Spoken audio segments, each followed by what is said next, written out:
पूछने जा रही हूँ क्योंकि अब आम आदमी पार्टी को शर्मा जी समर्थन मिला है।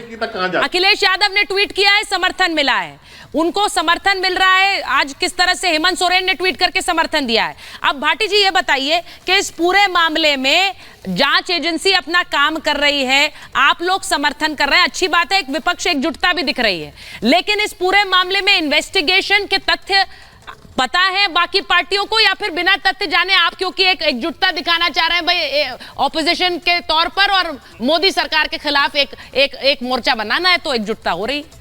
क्या हो रहा है इसमें, इन्वेस्टिगेशन पता है आप लोगों को? जो यथा स्थिति है वो राजनीतिक पार्टियों को नहीं, देश की जनता को भी पता है। अच्छा, देश की जनता ये महसूस कर रही है कि भारतीय जनता पार्टी अपने राजनीतिक विरोधियों से राजनीतिक रूप से निपटने में अक्षम है, वो निपट नहीं पा रही है। इसलिए CBI, ED, income tax, police प्रशासन का दुरुपयोग करके विपक्ष की पार्टियों के नेताओं को फंसाया जा रहा है। क्या ऐसा कैसे संभव है कि सभी पार्टियों में भ्रष्ट बैठे हैं और भारतीय जनता पार्टी में एक भी आदमी भ्रष्ट नहीं है पूरे देश में? कि इनका कोई विधायक, कोई सांसद, कोई मंत्री, कोई मुख्यमंत्री, कोई केंद्रीय मंत्री, कोई इन्वॉल्व नहीं है भ्रष्टाचार के आरोप में। दूसरी बात जो बार बार कह रहे हैं, शर्मा जी भी कह रहे हैं, आप भी कह रही हैं, चैनल भी कह रहे हैं कि पॉलिसी चेंज कर दी थी, पॉलिसी चेंज कर दी थी। अगर पॉलिसी चेंज करने पर जेल नहीं भेजा जाता है मंत्रियों को। पॉलिसी का मुकाबला जनता के बीच में जाके किया जाता है। जब हम भारतीय जनता पार्टी कमजोरियां उठाते हैं तो यही प्रवक्ता हमसे कहते हैं, उसके बाद तो हम जीत के आ गए, उसके बाद तो हम यूपी जीते, सेंटर में जीते।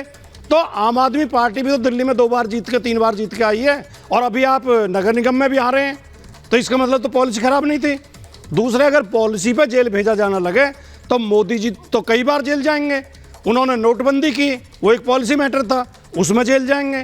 वो कृषि कानून लेकर आए, वो एक पॉलिसी मैटर था, 1 साल तक आंदोलन चला, वापस लेना पड़ा, उसमें उन्हें जेल जाना पड़ेगा।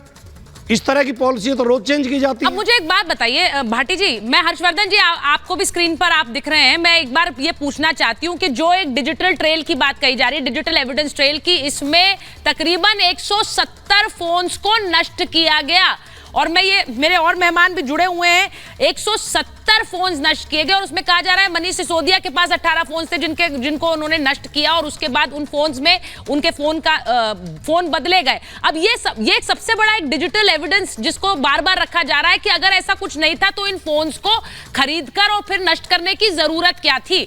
हर्षवर्धन जी। देखिए सुचित्रा जी, मुझे लगता है कि अब यहाँ पर हम लोग पहुंच गए हैं। वहाँ क्या आरोप है, क्या सबूत मिला, क्या नहीं मिला, इससे बहुत आगे पहुंच गए।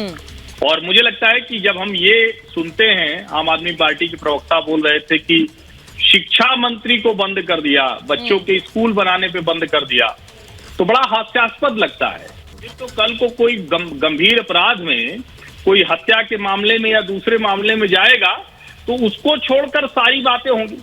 और यहाँ सिर्फ नीति बदलने का मसला नहीं है, जो अब तक हमारी सामान्य समझ कहती है, क्योंकि अब तो एजेंसियां देखेंगी, हम लोग पत्रकार के तौर पर जितना देख पा रहे हैं, प्रथम दृष्टया ये दिखता है कि ये नीति बनाई इसलिए गई कि कुछ लोगों को लाभ पहुंचाना है और उस लाभ के जरिए रिश्वत लेनी है। ये मूल मसला है, ये मसला नहीं है। और वो लीक करने की बात इसीलिए है कि कुछ अपने लोग जिनको विशेष करके कुछ पॉकेट्स में शराब के वो काम दे देने हैं, उसके लिए वो लाभ पहुंचाया गया। अब आगे क्या क्या उसमें किया गया, क्यों डिजिटल एविडेंस जो बन रहे थे उसको डिस्ट्रॉय किया गया, क्या जो ये रिश्वत का आरोप है वो लगा, वो जो ठीक है या नहीं है, कि इसके पास कहां से पैसे गए, ये काम हमारा आपका नहीं है, ये काम जांच एजेंसियों का है। लेकिन जब ये आम आदमी पार्टी कहती है कि देखिए हमने पंजाब में अपना मंत्री हटा दिया, दिल्ली में भी अपना मंत्री हटा दिया, विधायक भी हटा दिया, तो भैया क्या दिक्कत है? सत्येंद्र जैन और मनीष सिसोदिया क्या अरविंद केजरीवाल से कुछ यूं जुड़े हुए हैं कि भ्रष्टाचार के इतने गंभीर आरोपों पर भी अपने वाले भी बात नहीं कर रहे हैं? जो अरविंद केजरीवाल ने कहा था कि पहले उसको हटाऊंगा, उसके बाद कोई बात करूंगा। ठीक है, भाजपा आपके खिलाफ लड़ रही, भारतीय जनता पार्टी आप पे आरोप लग रही, और भारतीय जनता पार्टी और आम आदमी पार्टी दोनों ये दावा कर सकते हैं भाई भारतीय जनता पार्टी की 7 की 7 लोकसभा सीट है। नगर निगम में अभी भी अगर आम आदमी पार्टी जीत भी गई, फिर भी सबसे बड़ी पार्टी दूसरी वो है। सवाल यहाँ ये है कि क्या कोई पार्टी चुनाव जीत कराएगी या क्या कोई शिक्षा मंत्री होगा तो उसके अपराध जो भी आरोप लगेंगे, क्योंकि अपराध साबित होना न्यायालय में, लेकिन जो आरोप होगा क्या उसे खारिज करने की ये खराब परंपरा नहीं हो रही है? क्या शिक्षा को शराब में मिलाना, बच्चों की आड़ लेना, ये ज्यादा खतरनाक नहीं है? ये ज्यादा मुझे खतरनाक दिखता है। ये ज्यादा